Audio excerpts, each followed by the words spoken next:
नमस्कार, आप देख रहे हैं स्टेट टाइम्स और मैं हूं अमर चौहान।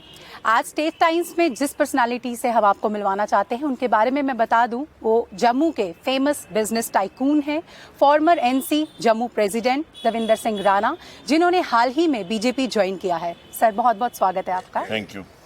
सर, राजनीति में हम सब जानते हैं कि पार्टीज में लीडर्स का आना जाना लगा रहता है, जो कि बहुत ही आम बात है, लेकिन आपके जाने से एक विजिबल दुख है पार्टी में, एनसी में। आपसे सीनियर नेता थे वहाँ जिन्हें दी जा सकती थी पोजीशन, बट आपके कैलिबर को देखते हुए आपको एक प्रोविंशियल प्रेसिडेंट बनाया गया। इस मायूसी पर आप क्या कहना चाहेंगे? नहीं, कोई फर्क नहीं पड़ता, पार्टियों में कोई फर्क नहीं पड़ता। लोग आते हैं जाते हैं, जमात थोड़ी खत्म हो जाती। मेरे जैसे कई आएंगे कई जाएंगे, किसी को कोई फर्क नहीं पड़ता, सिलसिला चलता रहता है। मैं आज यहाँ हूँ, कल कहीं नहीं हूँ, कोई फर्क नहीं पड़ता। मुझे कोई अपने बारे में गलतफहमी नहीं है। मेरे जाने से किसी को ना मायूसी होगी, वहाँ पे ना कोई रुकावट होगी। ये सिलसिला चलता रहता है, जमातें रुकती नहीं, जमातें चलती रहती हैं। लेकिन एक पड़ाव आया मेरे अपने सियासी कैरियर में जहाँ मुझे अपनी दिशा बदलनी पड़ी, क्योंकि मैं ये समझ रहा था कि शायद मैं जो लोक हित में, जनहित में जो करना चाहता हूँ वो शायद ना हो पाए, और इसलिए मुझे एक दिशा बदलनी पड़ी और मैंने दिशा बदली। जी सर, हम सब जानते हैं आप एक सेल्फ मेड पर्सन हैं। आपने जो किया है अपने बलबूते पे किया है। जब आपने अपना शोरूम ओपन किया था, बहुत कड़ी मेहनत से, लगन से आपने एक मुकाम हासिल किया। आज आप इस लेवल पर पहुंचे। बहुत सारे लोगों के आप आइडल भी हैं। आपकी इस पूरी जर्नी में जाहिर है उतार चढ़ाव रहे होंगे। आप क्या शेयर करना चाहेंगे हमारे साथ? सिर्फ एक बात जी। काम करिए, मेहनत करिए और परमात्मा पे यकीन रखिए, वो खुद रास्ते बनाता है। आपका काम है सिर्फ काम करना। कर्मणा देव अधिकारस्ते माँ फलेषु कदाचन। ये गीता का सार अपने जेब में रखिए और चलते जाइए, सब कुछ होता जाएगा। अपनी मेहनत सच्ची नीयत से करिए, साफ नीयत से करिए और बिल्कुल क्लियर विजन के साथ काम करिए और मेहनत करिए, सच्ची निष्ठा से करिए, परमात्मा खुद उसका फल देगा। क्या बात है सर। एनसी में आप लगभग 2 दशक तक रहे हैं और आपने तब भी हमेशा जम्मू की बात की है और लोग आपसे तब भी उतना ही प्यार करते थे। तो आपको नहीं लगता कि अगर जम्मू की ही बात करनी है तो वो किसी भी पार्टी में रहकर की जा सकती है? बीजेपी में ही शामिल होना क्यों ज़रूरी था? जब मैंने जम्मू डिक्लेरेशन का ऐलान किया, जो कि एक मेरी कोशिश है कि जम्मू संभाग से एक नैरेटिव बनाया जाए, क्योंकि आज जो सियासी हालात हैं और जो हालात हैं, डेमोग्राफिक हालात हैं, उसमें जम्मू संभाग ही, जम्मू सूबा ही एक ऐसी जगह है जहां हर वर्ग के लोग रहते हैं। यहाँ हिंदू भी है, मुसलमान भी है, सिख भी है, ईसाई भी है, हर ज़ात, हर बरादरी, हर ज़ुबान बोलने वाले लोग हैं। यहाँ डोगरी बोलने वाले हैं, यहाँ गोजरी बोलने वाले हैं, यहाँ पहाड़ी बोलने वाले हैं, यहाँ सराजी बोलने वाले हैं, यहाँ गलियानी बोलने वाले हैं, यहाँ पे भदवाई बोलने वाले, यहाँ कश्मीरी बोलने वाले भी हैं। हर ज़ुबान बोलने वाले लोग जम्मू में रहते हैं। जम्मू ही एक बहुरंगी सूबा है जम्मू कश्मीर का। अगर यहाँ से एक आवाज़ निकलनी हो जम्मू कश्मीर के वास्ते, जो जम्मू कश्मीर को मजबूत करे, जो जम्मू कश्मीर को सुदृढ़ करे और जो भारत को सुदृढ़ करे, तो उसमें किसी को कोई एतराज़ नहीं होना चाहिए। तो मैंने सबको लिखा, लेकिन जो सही माने में उस बात को प्रोत्साहित किया या उसको समर्थन दिया, वो भाजपा के केंद्रीय नेतृत्व ने दिया कि हाँ, आखिर जम्मू संभाग का भी एक पॉलिटिकल नैरेटिव होना चाहिए, जम्मू संभाग का भी एक इकोनॉमिक नैरेटिव होना चाहिए। कश्मीर जब कोई अपना जम्मू कश्मीर के बारे में नैरेटिव देता है तो किसी को एतराज़ नहीं होता। जब जम्मू कोई नैरेटिव दे तो वो उस पर एतराज़। वो क्यों एतराज़? मतलब हम किसी का हक नहीं छीन रहे। हम ये नहीं कह रहे कि कश्मीर को उसका हक ना मिले या किसी को हक ना मिले।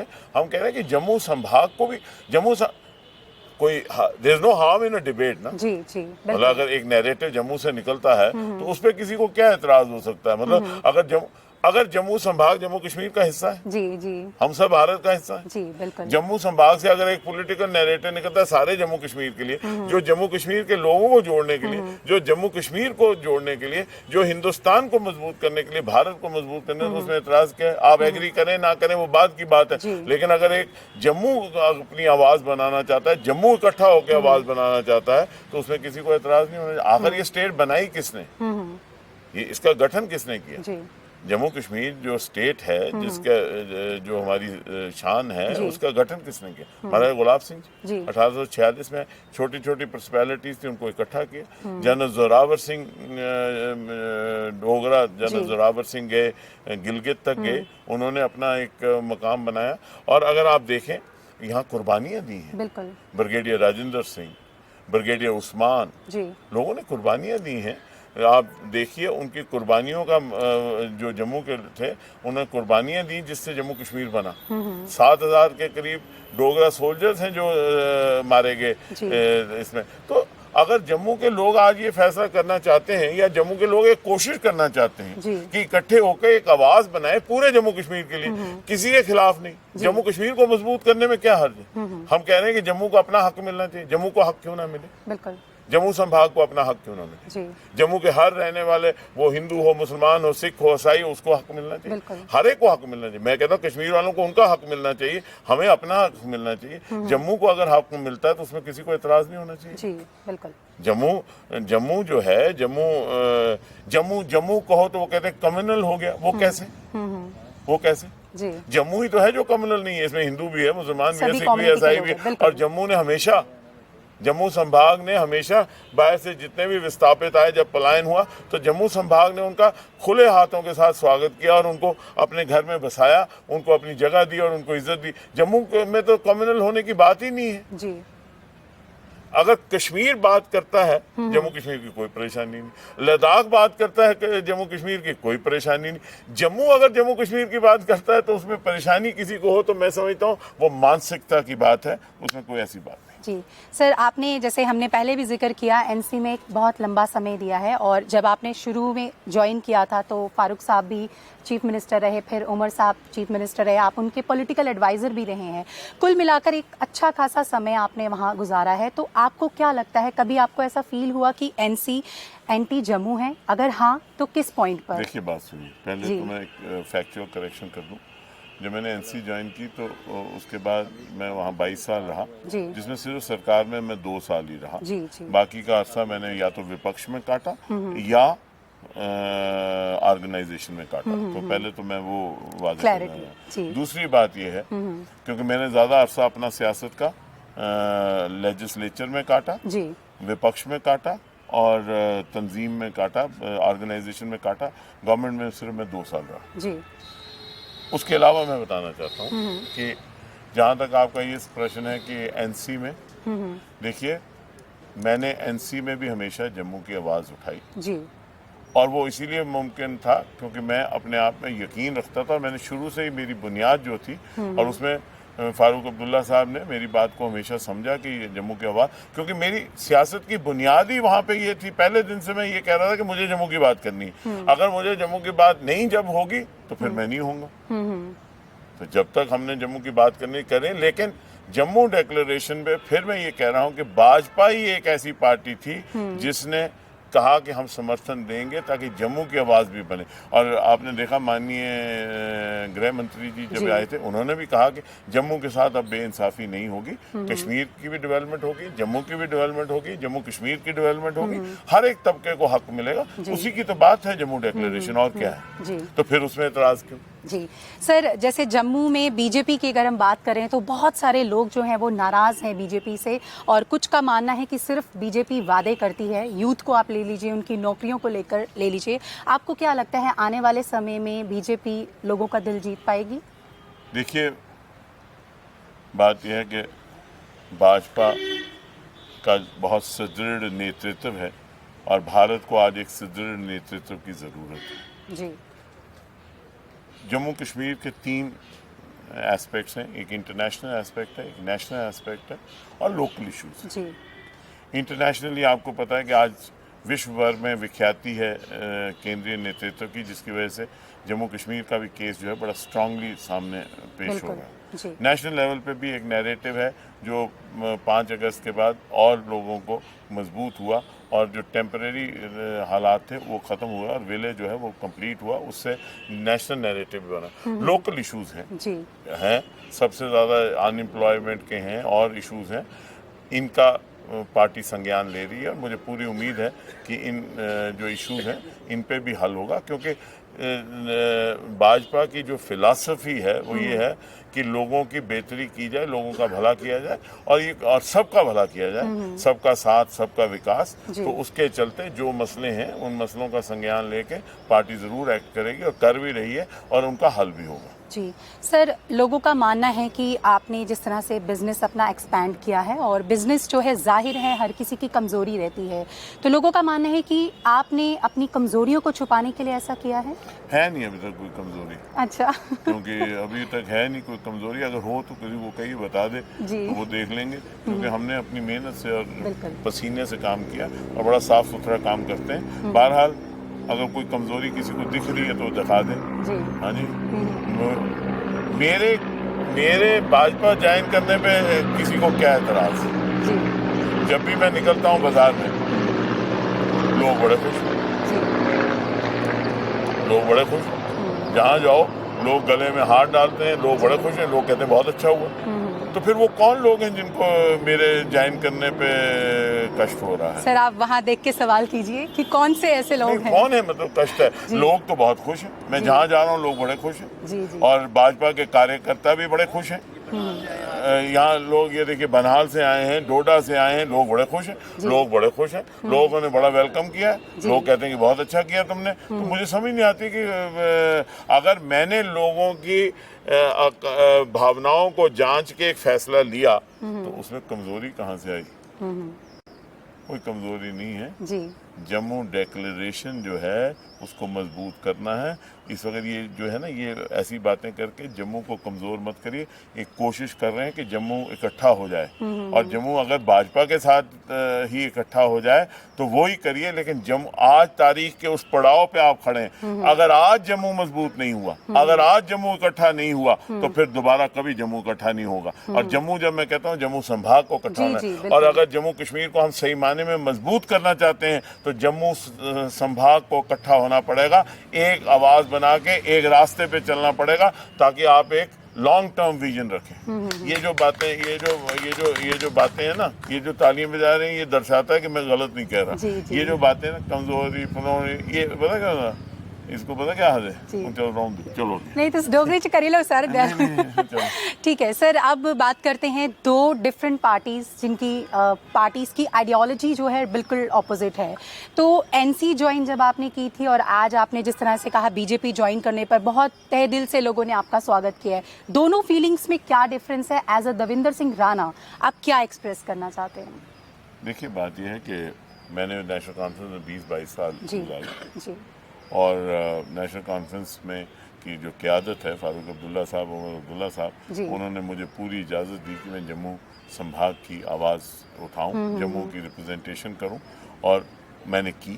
और मैं बाकायदा, मैं समझता हूं कि पार्टी के अंदर काफ़ी विरोधाभास था, लेकिन फारूक अब्दुल्ला साहब और उमर अब्दुल्ला साहब ने हमेशा उस विरोधाभास को तर्क रख के मुझे जम्मू की आवाज़ उठाने की इजाज़त दी और मैंने जम्मू की आवाज़ खुल के उठाई। इतनी ज़्यादा उठाई कि शायद एक वक्त आया कि वो सीमा पार कर गई वहाँ। तो वो शायद सबर का पैमाना टूट गया सबका। जब टूट गया तो हमने कहा दिशा बदल लेते हैं। क्या बात है सर। अब बात करते हैं, जैसे आपने फारूक साहब और उमर साहब का जिक्र किया, तो अगर इफ कंपेयर, तो आपके हिसाब से बेटर पॉलिटिशियन कौन है अगर कंपेयर किया जाए तो? कौन? दोनों? उमर साहब और फारूक साहब में से? देखिए, दोनों फार्मर चीफ मिनिस्टर रहे हैं। फारूक अब्दुल्ला साहब सबसे कदावर नेता हैं। मेरा कौन सी औकात है उनको कंपेयर करने की? वो सीनियर लोग हैं, सीनियर लीडर्स हैं, कॉम्पिटेंट लोग हैं। मेरी औकात ही नहीं कि मैं उनको कंपेयर करूं। मैं एसीआर ही नहीं किसी के लिखता। ओके मैं कौन हूँ इस लोगों ने जिनको 5 बार चीफ मिनिस्टर बनाया या 1 बार चीफ मिनिस्टर बनाया, लोगों के साथ जमहूरियत ACR लिखती है, तो मैं कौन हूँ? उनकी काबिलियत मेरे सर्टिफिकेट पे थोड़ी होगी। जी जी और फारूक अब्दुल्ला साहब जो है एक कदावर शख्सियत हैं, बुजुर्ग हैं। बिल्कुल। उमर अब्दुल्ला साहब नौजवान हैं, काबिल हैं, वो है, लेकिन सियासी मतभेद हो सकते हैं और सियासी मतभेद होना कोई गलत नहीं जी। है। अगर लोक हित में नई कोई बात चल रही तो बजाय इसके कि उसको वहाँ लड़ाई की जाए या कुछ किया जाए, रास्ते बदलने में बहुत कोई खूब। हर्ज नहीं जी। है। आप मैं दूसरे रास्ते आ गया, पर उससे ये नहीं है कि मेरी उनके लिए प्रति इज्जत नहीं रही। हाँ, पॉलिटिक्स डिफरेंट हो सकती है। इसी से मिलता जुलता सवाल है कि जिस तरह से हम सब जानते हैं, उमर साहब आपके काफ़ी करीब रहे हैं और आपके जाने से उन्हें काफ़ी ज़्यादा दुख हुआ है, जो उन्होंने एडमिट भी किया है। तो आपके हिसाब से जिस तरह से आप बता रहे हैं अभी, आपको क्या लगता है कि उमर साहब का जो ये आपके साथ पर्सनल एक रिलेशन है, क्या ये ख़त्म रहेगा या फिर पॉलिटिकल के साथ पर्सनल भी खत्म मैं रहेगा? उनकी पहले भी इज्जत करता था, आज भी कर रहा हूँ, आगे भी उनकी इज्जत करता रहूंगा, दोनों की, फारूक साहब की और उमर साहब की। मेरे दिल में उनके लिए एहतराम है, वो हमेशा रहेगा। सियासत का हो सकता है लोक हित में अलग अलग दिशाएं हों, दिशाएं अलग होंगी, तो दिशा हो गई है। जी जी जी जी। तो मतलब पर्सनल लेवल पे जिस तरह से दिवाली, मैं हमेशा ईद थी, इज्जत करता रहूंगा। क्या बात मैं है सर। हमेशा इज्जत करता रहूंगा, जी। करता रहा हूं और आगे भी करूंगा, लेकिन देश अपने अपने लोगों के हित में जो लोग फैसला करेंगे, जो लोगों ने, जिस सैलाब ने लोगों ने हमें यहाँ खैर मकदम किया, जिस किस्म का लोगों का आज पूरे जम्मू कश्मीर में, कश्मीर से भी लोग मुझे टेलीफोन कर जा रहे हैं, धड़ाधड़ टेलीफोन करी जा रहे हैं, कह रहे हैं आइए मिलना है। जिस तरीके का लोगों ने स्वागत किया है, मैं समझता हूं कि लोग चाहते थे ये हो, और हमने लोगों की बात पे अमल किया, और लोग आज चाहते हैं मेरे हिसाब से कि जम्मू की आवाज बने, तो क्यों ना बने। क्या बात है सर। आज आप बीजेपी में आ चुके हैं और जिस तरह से आपने बताया, हम सब जानते हैं, लोगों ने तहे दिल से आपका स्वागत किया है। फ्यूचर में हर कोई चाहता है उसकी ग्रोथ हो, आप खुद को कहाँ देखते हैं? भैया जम्मू डिक्लेरेशन बना दो, जी। जम्मू नैरेटिव बना दो, जम्मू को उसका पॉलिटिकल इकोनॉमिक हक दिला दो, जी। जम्मू संभाग के जितने भी लोग हैं उनको बराबरी का हक दिला दो, जम्मू पॉलिटिकली एम्पावर हो जाए, वही बहुत बड़ी बात। अगर आज जम्मू पॉलिटिकली एम्पावर नहीं होता, जब दिल्ली में इतनी मजबूत सरकार है, तो फिर शायद दोबारा कभी पॉलिटिकली एम्पावर नहीं होगा। ये मौका मत गवाइए, इसको मत ये समझिए ये छोटे छोटे जो बातें हैं ना कि ये और वो, उसमें मत पड़िए। आज पॉलिटिकली एम्पावर तो करिए जम्मू को। जी। मुझे क्या बनना है, क्या नहीं बनना, खाक बनना है, कुछ नहीं बनना है। जमीन पे हूँ, जमीन पे रहूंगा, लोगों का प्यार रहना चाहिए, लेकिन आज एक कोशिश करिए कि पॉलिटिकली एम्पावर, इम्बैलेंस नहीं होना चाहिए, पॉलिटिकल इम्बैलेंस नहीं होना चाहिए। बाकी लोगों ने फैसला करना है किसको क्या बनाना है, ये जमहूरियत है, लेकिन कोशिश ये होनी चाहिए कि पॉलिटिकली एम्पावर करने के बराबरी होनी चाहिए। उसके बाद लोग फैसला करें किसको क्या बनाना है, लोग बनाए, जी। लोग कश्मीरी को बनाएं, लोग पहाड़ी को बनाएं, लोग गुजरे को बनाएं, लोग डोगरे को बनाएं, लोग किसी को भी बनाए, लोग फैसला करें। लेकिन जब आप पॉलिटिकल इम्बैलेंस रखेंगे तो एक ही तबके के आदमी बन सकते हैं, दूसरों को मौका ही नहीं मिला। हम कहते हैं कि बराबरी हो जाए, तो पॉलिटिकल बराबरी होनी चाहिए, फिर जो मर्जी लोग फैसला करें किसको बनाना है। जी, बहुत लोग फैसला तो लोगों ने करना ना, जी, बिल्कुल। ना आपने करना ना मैंने करना। बिल्कुल जी। अभी सर बहुत सारी बातें हुई हैं और आपने बहुत अच्छी अच्छी चीज़ें कही भी हैं, पर जो लोग आपको खास तौर पे स्टेट टाइम्स पर देख रहे हैं, उन्हें आप क्या मैसेज देना चाहेंगे जाने से पहले? मैं सिर्फ ये कहूँगा कि आज वक्त आ गया है कि हम सबको जम्मू कश्मीर को मजबूत करना है, जी। भारत को मजबूत करना है। और इस वक्त जो केंद्र में भारत का सुदृढ़ नेतृत्व है भाजपा का, जिसमें प्रधानमंत्री माननीय नरेंद्र मोदी जी हैं, उनके नेतृत्व में जो एक सुदृढ़ नेतृत्व है, उसके चलते आज जम्मू को भी इकट्ठे होकर, एक मंच पे आकर, सबको इकट्ठे होकर जम्मू की एक आवाज़ बनानी चाहिए जो जम्मू कश्मीर के लिए हो। जी। ये जो हमें जब कहते हैं जम्मू, तो कहते हैं ये छोटी नज़र, नहीं, हमारी नज़र छोटी नहीं, हम कह रहे हैं पूरे जम्मू कश्मीर के लिए आवाज़ होनी चाहिए, हर वर्ग के लिए आवाज़ हो, जिससे जम्मू मजबूत हो, जिससे जम्मू कश्मीर मजबूत हो, जिससे भारत मजबूत हो। जम्मू मजबूत होगा, जम्मू दरवाज़ा है दिल्ली का कश्मीर की तरफ, और कश्मीर का दरवाज़ा है दिल्ली की तरफ। अगर दरवाज़ा मजबूत होगा तो किला भी मजबूत होगा। दरवाजे को मजबूत करने की ज़रूरत है, वक्त आ गया, सारे इकट्ठे हो, यहाँ का नौजवान मजबूत हो, यहाँ का ताजर मजबूत हो, यहाँ का हर आदमी मजबूत हो, तो फिर आप देखिए जम्मू कश्मीर मजबूत होगा, जम्मू कश्मीर जब मजबूत होगा तो भारत मजबूत। बहुत बहुत शुक्रिया सर। तो ये थे हमारे साथ दविंदर सिंह राणा, जिनके साथ आज हमने अलग अलग मुद्दों पर बातचीत की। अगली बार आपसे दोबारा मुलाकात होगी। जाने से पहले सिर्फ इतना कह दूं कि पार्टी कोई भी हो, हमें फ़र्क पड़ता है, जनता को फ़र्क पड़ता है जम्मू के विकास से। हमारे साथ यूं ही बने रहिए और देखते रहिए स्टेट टाइम्स।